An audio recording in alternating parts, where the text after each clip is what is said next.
The morning of March 6, 1945, broke cold and grey over the German town of Elsdorf, approximately 20 kilometers west of Cologne. First Lieutenant John P. Irwin of Company F, 30th Infantry Regiment, 3rd Armored Division, stood beside a tank unlike any other in the American arsenal. The T26E4, a single experimental vehicle that had crossed the Atlantic just weeks earlier, sat idling in the predawn darkness. Its silhouette was wrong, bulky in ways that defied standard Sherman or Pershing profiles. Welded to its glacis and turret were massive plates of German armour, salvaged from destroyed Panthers and bolted directly onto American steel. The modification had been completed in the field by soldiers who understood that conventional armour would not survive what was coming. Irwin and his crew were about to discover whether this hastily armoured machine could do what no other American tank had yet accomplished: engage German heavy armour frontally and win. The story of the Super Pershing begins not with triumph, but with a problem that had plagued American armoured forces since Normandy. German tanks, particularly the Panther and Tiger, possessed armour and firepower that made frontal engagement suicidal for standard American vehicles. By early 1945, American ordnance officers understood this deficit intimately. They had examined destroyed Shermans, measured penetration angles, calculated armour thickness, and reached an uncomfortable conclusion. The 76mm gun, even with HVAP ammunition, remained marginally effective against the heaviest German armour at combat ranges. The solution required a larger gun, heavier armour, and a willingness to experiment with field modifications that would never have been approved under peacetime regulations. If you're enjoying this deep dive into the story, hit the subscribe button and let us know in the comments from where in the world you are watching from today.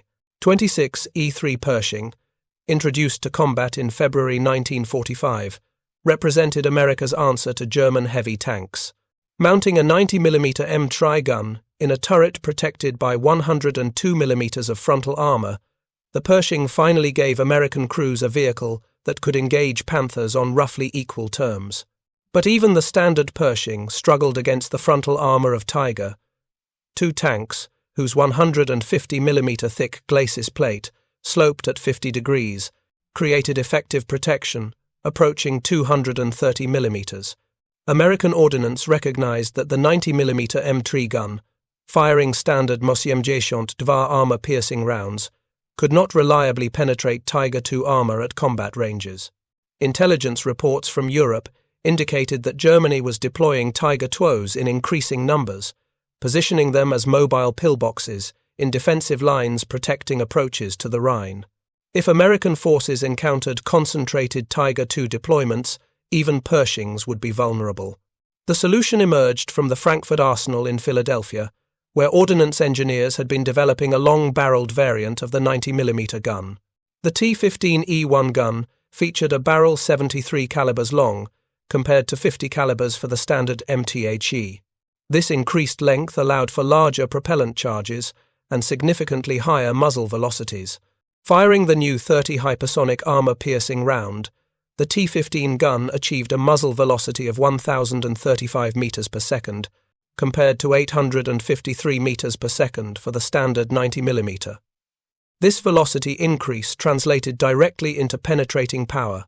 At 1,000 yards, the 30 round could penetrate approximately 320 millimeters of armor at 0 degrees obliquity. This was sufficient to defeat Tiger II frontal armor at combat ranges, capability no other American tank possessed. But converting theoretical penetration into battlefield success required more than just a powerful gun. The vehicle mounting that gun needed to survive long enough to deliver killing shots, and this requirement drove the extraordinary modifications that transformed a standard 26E4 Pershing into the heavily armoured 26E4. The process began at the Fisher Tank Arsenal in Grand Blanc, Michigan, where a single 26E4 was pulled from the production line in January 1945. Ordnance engineers installed the T-15E1 gun, requiring modifications to the turret recoil system and breech arrangement. The longer barrel extended nearly 4 meters beyond the hull front, creating balance issues that required additional counterweight in the turret bustle. A massive muzzle brake was fitted to the barrel end, its distinctive T-shaped profile designed to reduce recoil forces that would otherwise have damaged the mounting. The modified tank was shipped to Europe aboard a transport that departed New York on January 23, 1945, arriving at the port of Antwerp in early February. From there, it moved by rail to the headquarters of Zebra Mission, a specialized unit within the 3rd Armored Division responsible for evaluating and testing new equipment under combat conditions. Major William G. Smithers, commanding Zebra Mission, examined the vehicle and immediately recognized its potential. The standard Pershing's armor, while adequate against most German anti-tank guns, would not protect the crew from return fire from Tigers or Panthers if frontal engagement became necessary. The 26E4 needed additional protection, and it needed that protection immediately. The solution came from the most readily available source: destroyed German tanks littering the battlefield. 3rd Armored Division maintenance crews had developed considerable expertise in salvaging useful components from wrecked vehicles. Panther tanks, despite their mechanical unreliability, possessed excellent armor plate. The 80mm thick glacis, sloped at 55 degrees, represented some of the finest armor Germany produced. Division welders cut sections of Panther glacis from destroyed hulls, transported them to Zebra Mission's workshop, and began the process of attaching them to the 26E4. 2 large plates were welded to the lower glacis, creating a distinctive bow-tie shape that increased effective frontal protection dramatically. Additional plates were attached to the turret front, mantlet, and sides. The modifications were crude by factory standards, but effective. Welding was done under field conditions, using equipment designed for repair work rather than precision manufacturing. The total weight of added armor exceeded 5 tons. The 26E4's combat weight ballooned to 51 tons, making it the heaviest American tank yet deployed to combat. This weight stressed the drivetrain, particularly the final drives, which had been designed for a 46-ton vehicle. But ordnance officers accepted this risk. The tank was experimental, intended for specific missions rather than sustained operations. If the drivetrain failed after proving the concept, the mission would still be considered successful. Technical Sergeant Joseph Gora and his maintenance crew spent 3 weeks completing the armor modifications, working in a warehouse near Stolberg, Germany. The welding alone required hundreds of hours, each seam carefully executed to ensure the added plates would not separate under the shock of enemy fire. The crew painted the completed vehicle in standard olive drab, but the silhouette remained unmistakably foreign. The bow-tie-shaped frontal armor, massive gun barrel with its distinctive muzzle brake, and overall bulk created a profile unlike any standard American tank. Lieutenant John Irwin received orders on February 28th to take command of the Super Pershing and integrate it into Company F's operations. Irwin, a veteran tank commander who had fought through France and into Germany, understood immediately what he was being asked to do. This tank was not simply another vehicle. It was a test platform, an experiment to determine whether American industry could produce a tank capable of dominating German heavy armor. His crew consisted of carefully selected veterans. Corporal William McVeigh served as gunner, a position of critical importance given the T-15 gun's complexity. The long barrel created aiming challenges, particularly in close terrain where clearance became an issue. The gun's balance required careful handling, as the extended barrel's weight made elevation and traverse more difficult than in standard Pershings. Sergeant Robert Early took the driver position, accepting responsibility for maneuvering 51 tons of tank through terrain where mobility meant survival. The added weight affected acceleration, turning radius, and ground pressure. Early would need to account for these factors constantly, avoiding terrain that lighter tanks could traverse easily. Private First Class James Farentino served as loader, managing 90mm ammunition that was both longer and heavier than standard rounds. The 30 HVAP projectiles weighed 24 pounds each, compared to less than 24 pounds for standard 82 rounds. Each loading cycle required more effort, potentially reducing rate of fire during sustained engagements. Private Kenneth Horvath operated the radio and served as assistant driver, maintaining communications with company command and monitoring tactical situations. The crew spent 3 days familiarizing themselves with the vehicle, conducting limited test firing to verify the gun's operation and learning the peculiarities of the modified tank. The added armor changed the vehicle's balance noticeably. The front heavy weight distribution made the tank prone to nosing down when crossing obstacles, and the stress on the forward suspension was evident in the groan of torsion bars taking loads they were not designed to handle. But the gun's performance impressed everyone who observed the test firing.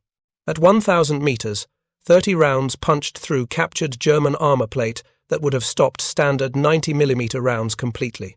The massive muzzle brake reduced recoil to manageable levels, though the blast effect was spectacular. Each shot produced a distinctive cloud of dust and debris that marked the Super Pershing's position unmistakably.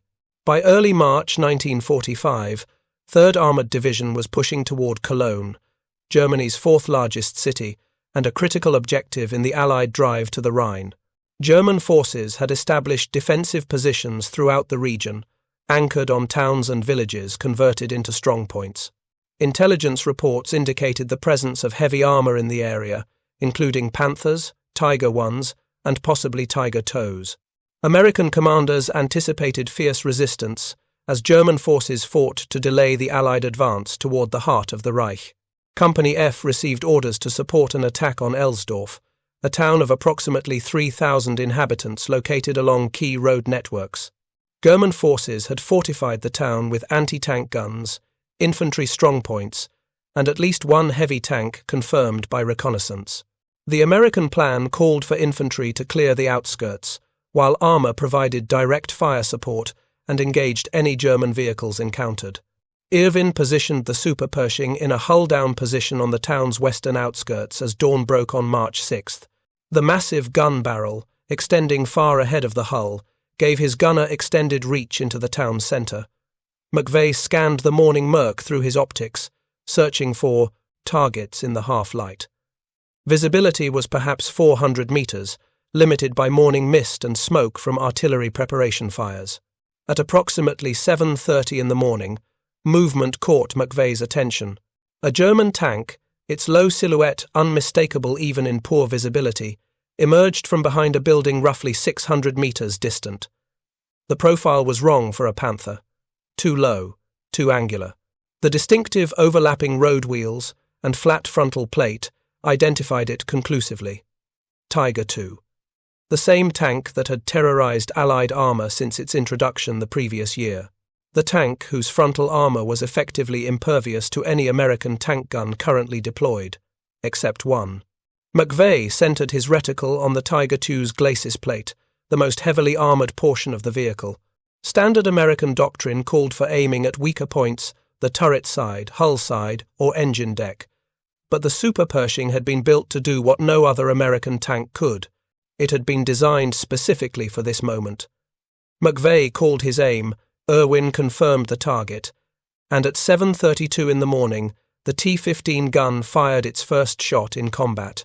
The 30 round, traveling at over 1,000 meters per second, covered the 600 meters to target in just over half a second. The tungsten carbide core, hardened to resist shattering on impact, struck the Tiger II's glacis plate at a nearly perpendicular angle. The result exceeded even optimistic expectations. The tungsten penetrator punched completely through 150 millimeters of German armor plate, creating a fist-sized entry hole that allowed the projectile to continue into the fighting compartment. The Tiger II did not explode immediately. Instead, it simply stopped, all movement ceasing, as the crew inside absorbed the catastrophic shock of being penetrated frontally, something they had been assured was impossible. Smoke began curling from the plies, commander's cupola as internal fires ignited. Within 30 seconds, thicker smoke poured from every opening. The crew bailed out, abandoning their vehicle, without attempting to return fire. They had entered combat, believing their frontal armor made them invulnerable to American tanks. That belief had been destroyed as completely as their vehicle. The psychological impact of this single penetration rippled outward far beyond the immediate tactical situation. German tank crews throughout the sector had operated under the assumption that Tiger II frontal armor could not be defeated by American tank fire. Intelligence briefings, training doctrine, and battlefield experience all reinforced this belief. German commanders positioned Tigers in hull-down defensive positions, using their heavy frontal armor as mobile pillboxes that could engage American tanks from long range without risk of effective return fire. This tactic had proven devastatingly effective throughout late 1944 and early 1945. American forces had learned to avoid frontal engagement with Tigers whenever possible, instead calling for artillery, air support, or attempting flanking maneuvers that exposed American tanks to German anti-tank guns covering the Tiger's vulnerable sides. The destruction of a Tiger II by frontal penetration from an American tank fundamentally challenged these tactical assumptions. If American tanks could now penetrate Tiger armor frontally, the defensive doctrine built around Tiger invulnerability collapsed. German commanders would need to position Tigers more carefully, accept greater vulnerability, and potentially alter their entire approach to defensive operations. But word of this single engagement did not spread immediately through German lines. The crew that bailed out from the destroyed Tiger carried knowledge of what had happened, but isolated reports from individual crews were easily dismissed as confusion, exaggeration, or misidentification. Perhaps the Americans had deployed a new tank destroyer. Perhaps a lucky shot had found a weak point in the armor. Perhaps the Tiger's armor had been defective. The full implications would only become clear as additional engagements revealed a pattern. Irvin's crew, elated by their success but aware that one kill did not constitute proof of concept, continued supporting the attack on Elsdorf. The town fell to American forces by mid-afternoon, with the Super Pershing providing fire support against infantry positions and fortified buildings. The long 90mm gun proved excellent for precision demolition work, its high-velocity rounds smashing through brick and concrete with minimal ammunition expenditure. But no additional German tanks appeared to challenge the Super Pershing that day. The opportunity to conduct further tests against heavy armor would have to wait for future engagements. The after-action reports filed by 3rd Armored Division that evening noted the Tiger II kill with professional satisfaction but careful language. The 26E4 had performed as designed, achieving frontal penetration of the heaviest German armor at combat range. But one engagement did not constitute comprehensive testing. Ordnance officers needed additional data points, multiple engagements under varying conditions, to determine whether the Super Pershing represented a viable production vehicle or simply a successful one-off experiment. The crew spent the evening of March 6th cleaning the gun, inspecting the added armor for damage, and performing maintenance on stressed drivetrain components. The final drives, carrying excessive weight, showed signs of strain. Inspection of the gear oil revealed metal particles, indicating accelerated wear. Sergeant Early reported that steering response had become noticeably heavier throughout the day's operations, suggesting that the increased weight was taking its toll on control systems designed for lighter loads. To find this story engaging, please take a moment to subscribe and enable notifications. It helps us continue producing in-depth content like this. Technical Sergeant Gora, examining the vehicle at day's end, expressed concern about long-term durability. The modifications had been necessary to provide adequate protection, but they had pushed the drivetrain beyond design limits. Under sustained operations, failures were inevitable. The question was whether the tank could complete its evaluation mission before catastrophic mechanical breakdown rendered it immobile. Major Smithers, reviewing the day's results, decided to continue employing the Super Pershing in frontline operations despite the mechanical concerns. The vehicle represented too valuable a capability to withdraw for preservation. But if it continued achieving kills against German heavy armor, the psychological and tactical benefits justified the mechanical risks. The days following the Elsdorf engagement saw 3rd Armored Division continuing its advance toward the Rhine, grinding through a series of fortified towns and villages where German forces had prepared defensive positions with the desperation of soldiers fighting on their own soil. The Super Pershing moved with Company F, its distinctive silhouette drawing attention from both American and German observers. Word spread through American ranks that a new tank, something heavier and more powerful than standard Pershings, was operating in the sector. Soldiers who glimpsed it speculated about its origins and capabilities, creating rumors that often exceeded reality. German intelligence officers, monitoring American radio traffic and interrogating prisoners, began piecing together reports of an unusually powerful American tank. Initial assessments were confused and contradictory. Some reports described a captured German vehicle being used by Americans. Others claimed the British had provided Churchill tanks to American units. The truth that American ordnance had developed a tank capable of defeating Tiger II armor frontally was harder to accept than these alternative explanations. It implied a level of American industrial responsiveness that German planners found deeply troubling. If Americans could identify a tactical problem and field a solution within months, Germany's carefully engineered technical advantages would prove temporary at best. The Super Pershing's second major engagement occurred on March 19, 1945, during the advance on Dessau, a town northeast of Cologne, where German forces had established strong defensive positions anchored on the town's medieval core. Lieutenant Irwin received orders to support an infantry assault on the town's eastern approaches, where German resistance had stalled the American advance. Intelligence indicated the presence of at least 2 German tanks, possibly Panthers, positioned in hull-down positions covering the main approach route. The terrain favored the defenders. Open fields stretched for 800 meters before reaching the town's outlying buildings, offering German gunners clear fields of fire against any American vehicles attempting to advance. Irwin positioned the Super Pershing behind a slight ridge that provided hull-down protection while allowing the long gun barrel to bear on the town. McVeigh, scanning through his optics, identified the first target almost immediately. A Panther, positioned between 2 buildings with only its turret exposed, sat motionless 650 meters distant. The German crew had selected an excellent position, their frontal armor oriented directly toward the American approach, side armor protected by the buildings flanking them. Standard American tactics would have called for artillery to suppress the position, or for infantry to infiltrate and attack with bazookas. But the Super Pershing offered a direct solution. McVeigh centered his reticle on the Panther's turret front, a target approximately 100 millimeters thick at this angle. The 30 round, with its superior velocity and tungsten core, should penetrate at this range without difficulty. Irwin confirmed the target, and McVeigh fired at 08:43 hours. The result was immediate and catastrophic. The Panther's turret erupted in a shower of sparks and smoke as the penetrator punched through the frontal armor and detonated ammunition stored inside. The turret lifted slightly from the hull ring, propelled by the force of secondary explosions that tore the vehicle apart from inside. Flames erupted from every opening, thick black smoke boiling upward to mark the kill. The second Panther, positioned 200 meters north of the first, immediately began backing away from its position. The German commander, having witnessed the destruction of his companion vehicle, recognized that remaining in place meant certain death.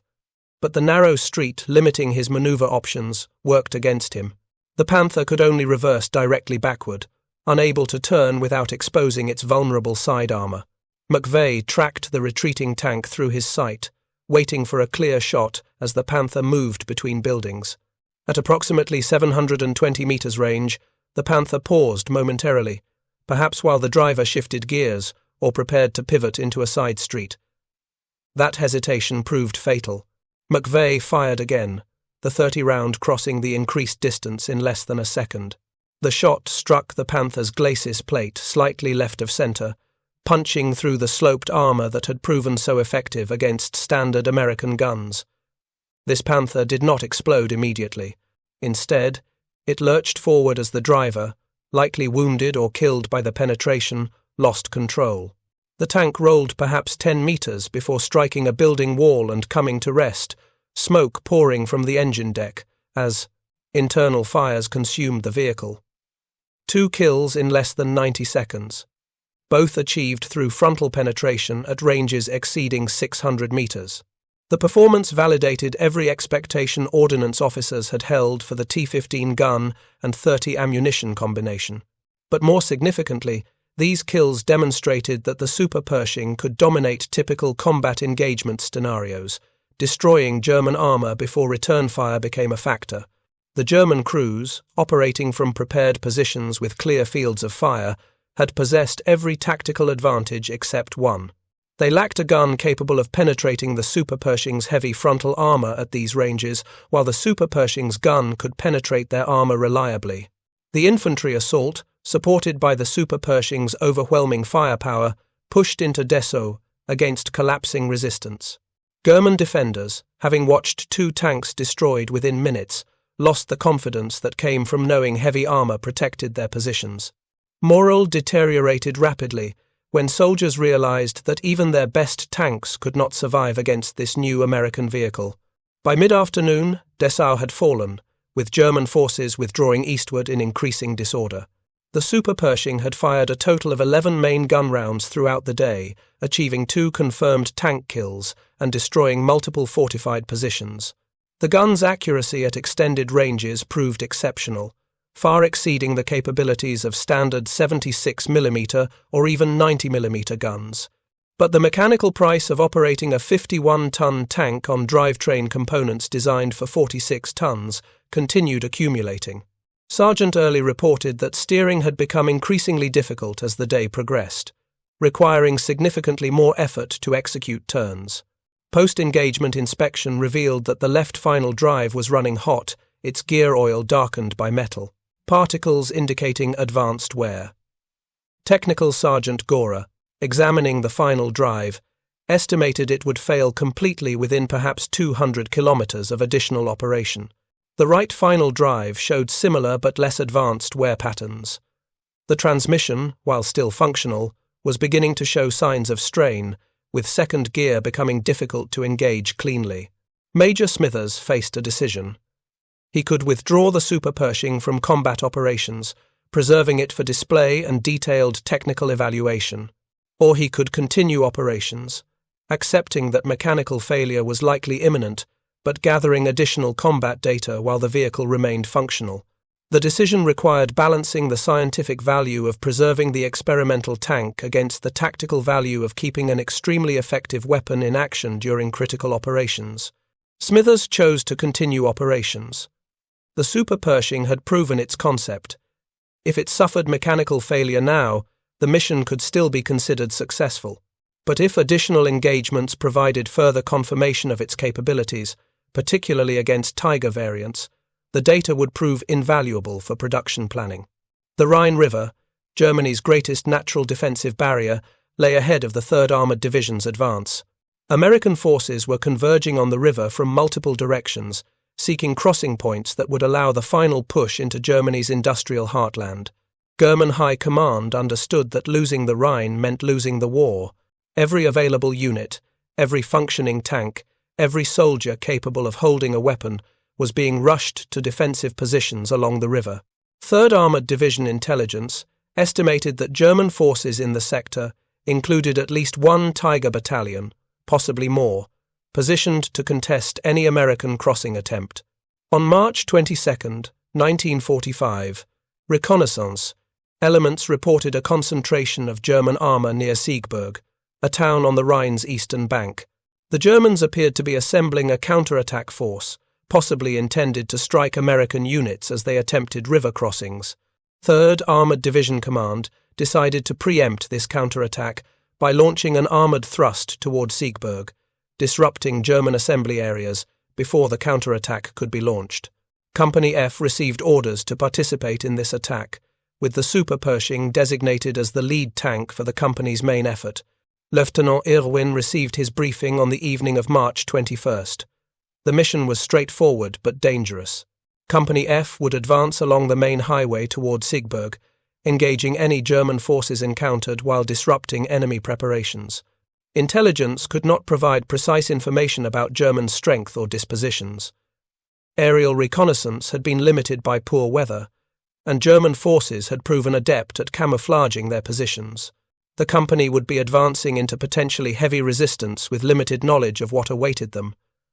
The Super Pershing's armor and firepower would be tested as never before. The morning of March 22nd brought cold rain that reduced visibility and turned unpaved roads into mud. Company F assembled before dawn, 14 Sherman tanks and the single Super Pershing forming up in tactical formation. Irwin positioned his tank second in the column, immediately behind the company commander's Sherman. This placement gave him good visibility forward, while keeping the Super Pershing's firepower readily available if the lead tank encountered heavy resistance. The column moved out at 0600 hours, advancing eastward through terrain that grew increasingly urban as they approached the Rhine Valley. The first contact came at 0715 hours when the lead Sherman, rounding a curve on the highway, came under fire from a concealed anti-tank gun positioned in a tree line 300 meters ahead. The shot missed, striking pavement and sending shrapnel ricocheting off the Sherman's bow. The company commander ordered his tank to back up, clearing the kill zone while calling for artillery support. But Irwin, observing the German position through his commander's optics, made a different decision. The Super Pershing's armor could withstand hits that would destroy a Sherman. Rather than wait for artillery, he could advance directly, using the tank's protection to close range and destroy the anti-tank gun with main gunfire. Irwin ordered Early to advance past the stopped Sherman, putting the Super Pershing in the lead position.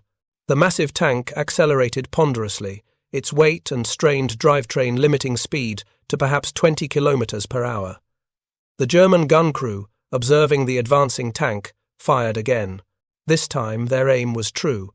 The 75mm armor-piercing round, likely fired from a Pak-40 gun, struck the Super Pershing's frontal armor squarely.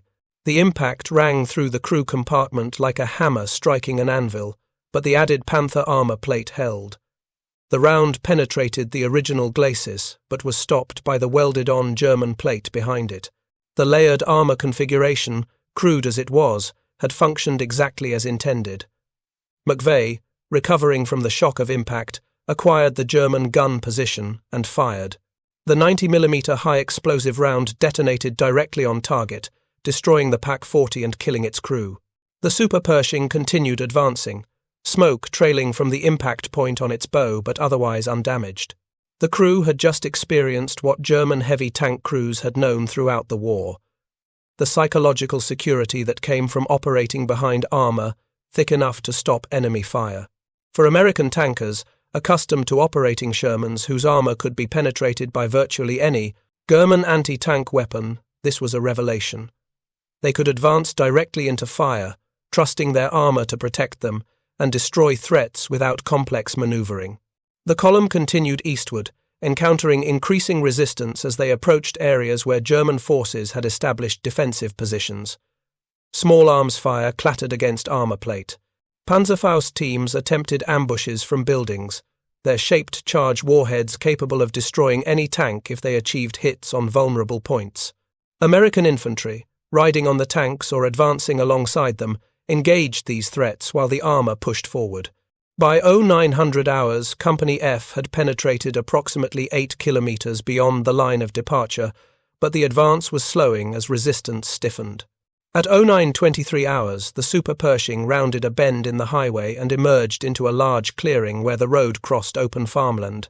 Approximately 1,000 meters ahead, positioned on a slight rise that commanded the entire area, sat a German tank whose profile was unmistakable even at this distance. Tiger II. Its long 88mm gun was already traversing toward the American column, having detected their approach. This was the engagement scenario that ordnance officers had envisioned when they designed the Super Pershing. Two heavy tanks, both mounting powerful guns and heavy armor, engaging at long range in a test of firepower and protection. The kind of duel that American tankers had avoided throughout the war because the outcome was predetermined in Germany's favor. Except now, the calculus had changed. Irwin did not order his driver to reverse into cover or call for supporting fires. Instead, he calmly instructed Early to halt the tank, giving McVeigh a stable firing platform. The range was long, approximately 1,000 meters, but well within the 30 rounds effective range against Tiger II armor. McVeigh centered his reticle on the Tiger's glacis plate, the most heavily armored portion of the vehicle, making the same shot that would have been futile for any other American tank. The Tiger's gun continued traversing, its commander presumably issuing fire commands to his own gunner. This would be a race. Whichever crew fired first would likely win. Whichever tank achieved a first-round hit would almost certainly destroy its opponent. McVeigh fired first, at 09:24 hours. The 30-round, propelled by its massive charge to over 1,000 meters per second, covered the distance to target in approximately 1 second. The tungsten penetrator struck the Tiger II's glacis plate slightly right of center at an angle approaching perpendicular. The German armor, 150 millimeters of carefully heat-treated steel, sloped at 50 degrees, was the finest tank armor Germany had ever produced. It represented the culmination of years of metallurgical development and manufacturing expertise. But it was not enough. The penetrator punched through, creating a catastrophic breach in the fighting compartment that killed or wounded the crew instantly. The Tiger did not explode. Instead, it simply stopped, all movement ceasing, as the crew inside ceased to function. Smoke began rising from the commander's cupola as interior fires ignited, but the thick armor that had failed to protect the crew now contained the internal destruction, preventing the spectacular secondary explosions that often characterized tank kills. To observers, the Tiger simply sat there, smoking but intact. Only close examination would reveal the fist-sized entry hole in the glacis and the carnage inside. Lieutenant Irwin, observing the target through his optics, watched for several seconds to confirm the kill. No movement. No attempt by the crew to bail out. The Tiger was finished. He keyed his radio and reported to the company commander. Tone belied the significance of what had just occurred. An American tank had engaged a Tiger II at 1,000 meters range and achieved a frontal kill with a single shot. The Super Pershing had done precisely what it had been designed to do. But there was no time to celebrate. German infantry, observing the destruction of their heavy tank, began falling back from positions along the highway. The psychological impact of watching a Tiger II destroyed by an American tank proved devastating to soldiers who had been told that such vehicles were invincible. If Tigers could be killed frontally, what protection did ordinary infantry possess? The withdrawal accelerated into a rout as American forces, emboldened by the Tiger kill, pressed their advance aggressively. By noon, Company F had reached the outskirts of Siegburg, having penetrated German lines more deeply than any unit in the sector. The Super Pershing's third confirmed heavy tank kill had been achieved under ideal conditions for demonstrating the vehicle's capabilities. Long-range engagement, frontal aspect, first-round hit. The engagement proved that American ordnance could produce a tank capable not just of surviving encounters with German heavy armor, but of dominating such encounters. The implications extended far beyond the immediate tactical situation. If the 26E4 design could be mass-produced, American armored forces would possess a vehicle superior to anything Germany fielded. The qualitative advantage Germany had enjoyed since 1943 would be reversed. But mass production of the Super Pershing was never seriously considered. The modifications that made the vehicle so effective also made it unsuitable for large-scale manufacturing. The added armor was salvaged from destroyed German tanks, an obviously unsustainable solution for production vehicles. The welding required skilled labor and time that factory production schedules could not accommodate. The weight stressed drivetrain components beyond acceptable limits, ensuring high failure rates and excessive maintenance requirements. Most critically, by March 1945, the war's outcome was no longer in doubt. Germany was collapsing on all fronts, with Soviet forces approaching Berlin from the east, while American and British forces prepared to cross the Rhine from the west. The United States Army did order production of the 26E4 Pershing, the standard version without the Super Pershing's modifications. By war's end, approximately 310 Pershings had been delivered to Europe, with 20 seeing combat before Germany's surrender on May 8, 1945. The Pershing proved adequate against German armor, particularly when equipped with HVAP ammunition for the 90mm gun.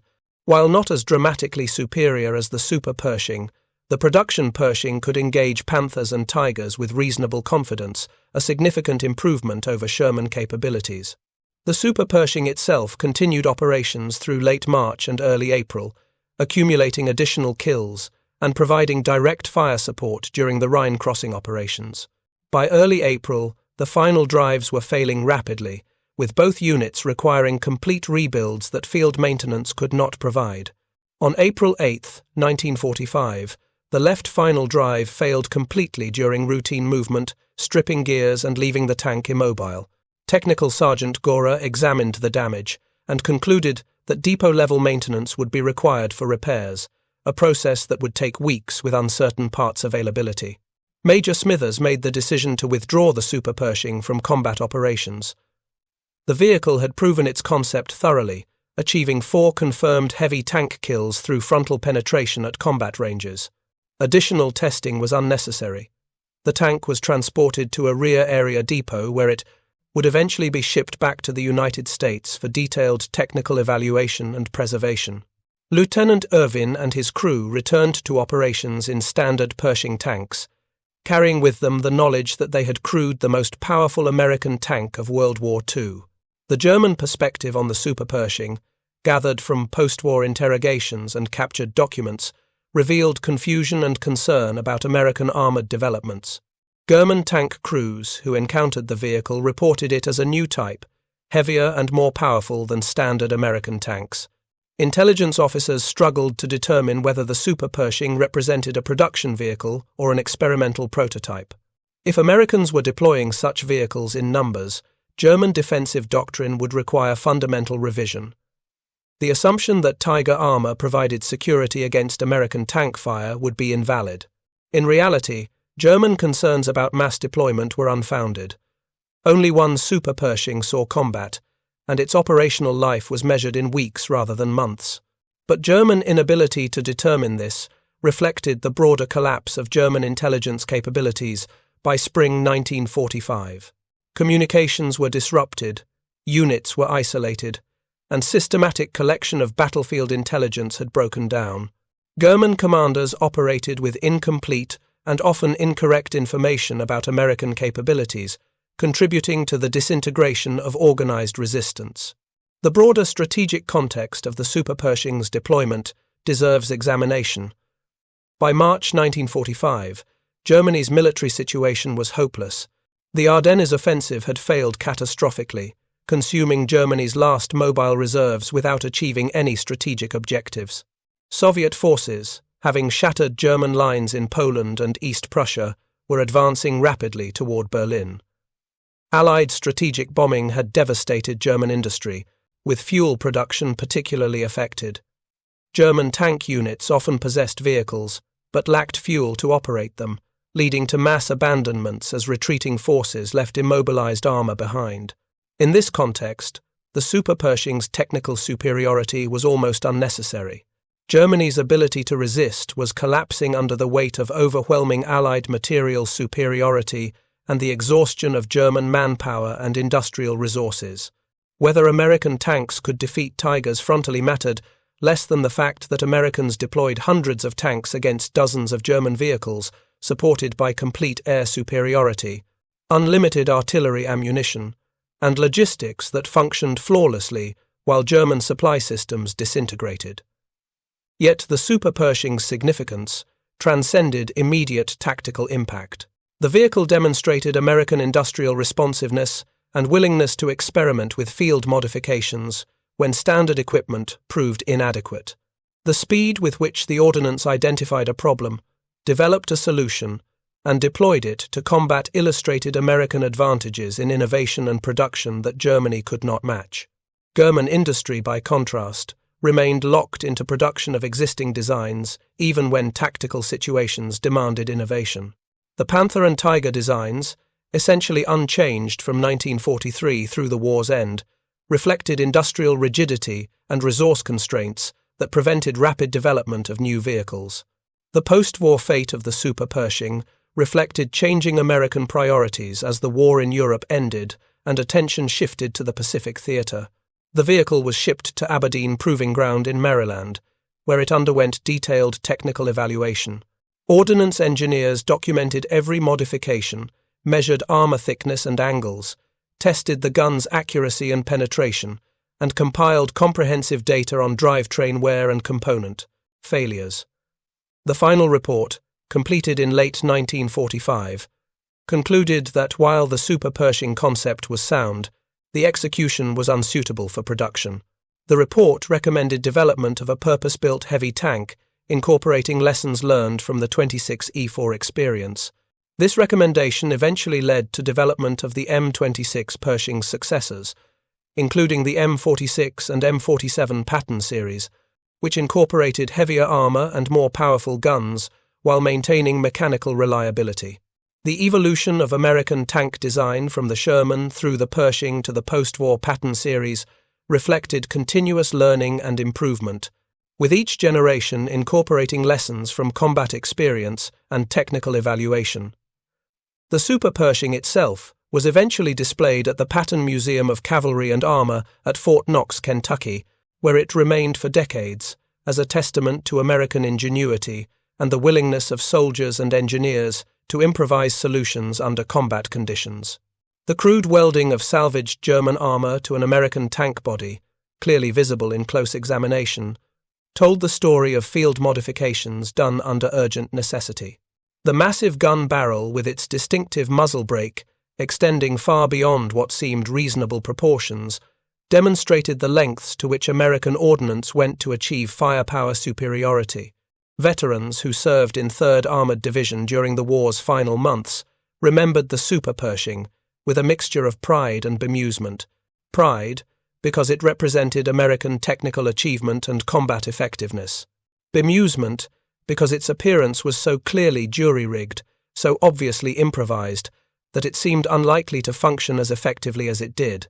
Yet it did, destroying Germany's best tanks with apparent ease and demonstrating that American forces could match or exceed German technical capabilities when circumstances demanded.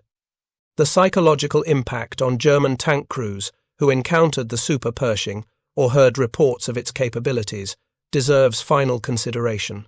Throughout the war, German crews had operated with the confidence that came from technical superiority. Their tanks, particularly Panthers and Tigers, possessed armor and firepower that made them superior to virtually any opponent. This knowledge provided psychological security that partially compensated for Germany's numerical disadvantages. Crews could accept being outnumbered because individual superiority allowed them to achieve favorable exchange ratios. The appearance of American tanks capable of defeating Tigers frontally shattered this psychological advantage. If frontal armor no longer guaranteed security, if American tanks could destroy Tigers at long range, the entire foundation of German armored doctrine collapsed. Crews became more cautious, less willing to engage, more prone to withdrawal when faced with opposition. This psychological shift, combined with fuel shortages, ammunition scarcity, and collapsing command structures, accelerated the disintegration of German armored forces in the war's final weeks. Thank you for watching. For more detailed historical breakdowns, check out the other videos on your screen now, and don't forget to subscribe.